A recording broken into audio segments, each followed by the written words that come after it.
So when I was about to release my movie 11 Years, Bob Dylan's stealing of James Damiano's songs, Dylan's people found out. They had to try to remedy the situation, so they enlisted the Weinstein Company, headed by the beloved Harvey Weinstein, to produce a movie about Bob Dylan titled I'm Not There.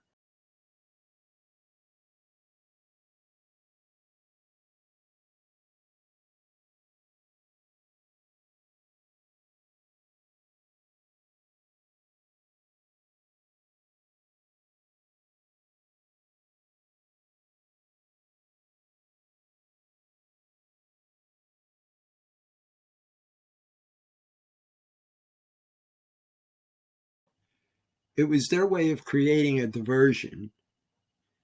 The title was purposely worded to be confusing. Dylan was played by 4 different actors to make the movie as confusing as possible. The plot was purposely distorted, and everyone I talked to who saw the movie said that they didn't understand the plot, or that there was no plot at all. I guess they thought that when people asked one another if they saw the new movie about Bob Dylan, that they would add, it was horrible, or it was confusing, to try to discourage people from watching any new movies about Bob Dylan in the relevant time period. However, the new movie was made as a diversion. The facts of my lawsuit were not at all confusing.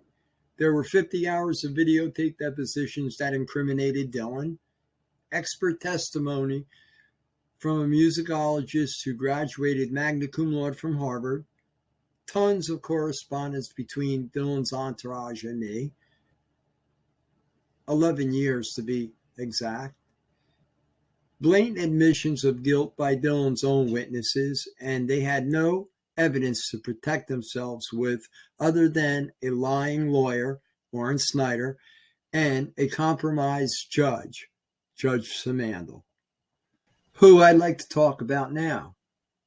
I could tell that Dylan's lawyers and Judge Simandl were equally as powerful. Dylan's lawyer drew his power from clients he represented, such as the Clinton Foundation, Anderson Cooper, Goldman Sachs, Harvey Weinstein, Mark Zuckerberg, NBC Universal, and Chevron in the Ecuador oil spill. Snyder was trying to fry me on the stand by lying to Judge Simandl about me. And I have to say that although Judge Simandl had the rule in Dylan's favor 100% of the time, even though I could tell he didn't want to, when push came to shove and the preponderance of the polarity of the evidence was in my favor, Judge Simandl protected me, even though Judge Simandl knew that Dylan had nothing to protect himself with. Nothing as in zero. Judge Simandl was also trying to protect the Constitution. So there's no confusion. We weren't in court for the copyright issue.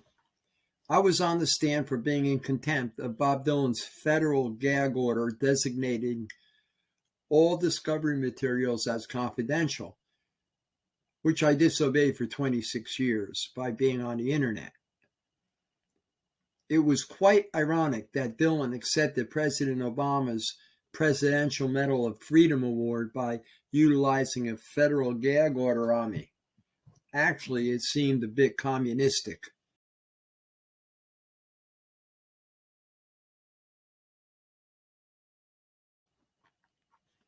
Also, Dylan never produced a musicologist with any scholarly credentials to refute my musicologist's music analysis. Music is finite. Musicologists can listen to a melody line and identify the notes to a definite conclusion.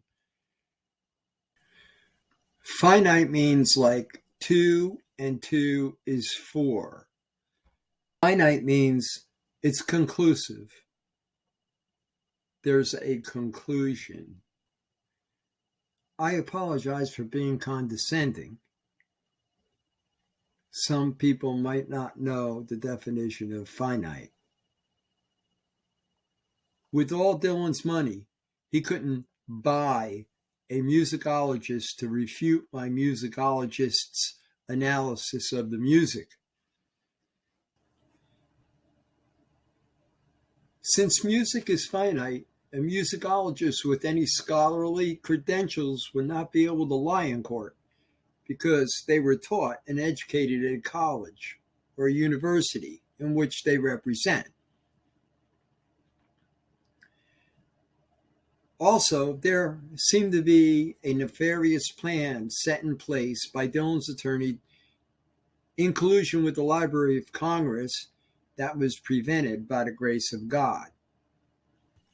When my attorney and I sent for the materials I registered with the Library of Congress, we received a letter back from the library stating that we would not be able to retrieve the registration for 180 days because it had been misplaced, although Dylan's attorneys had already received them.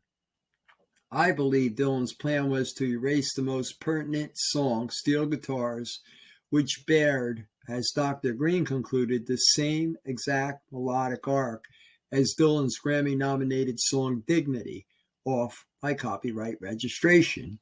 I have a great deal of evidence which would suggest that this was Dylan's plan.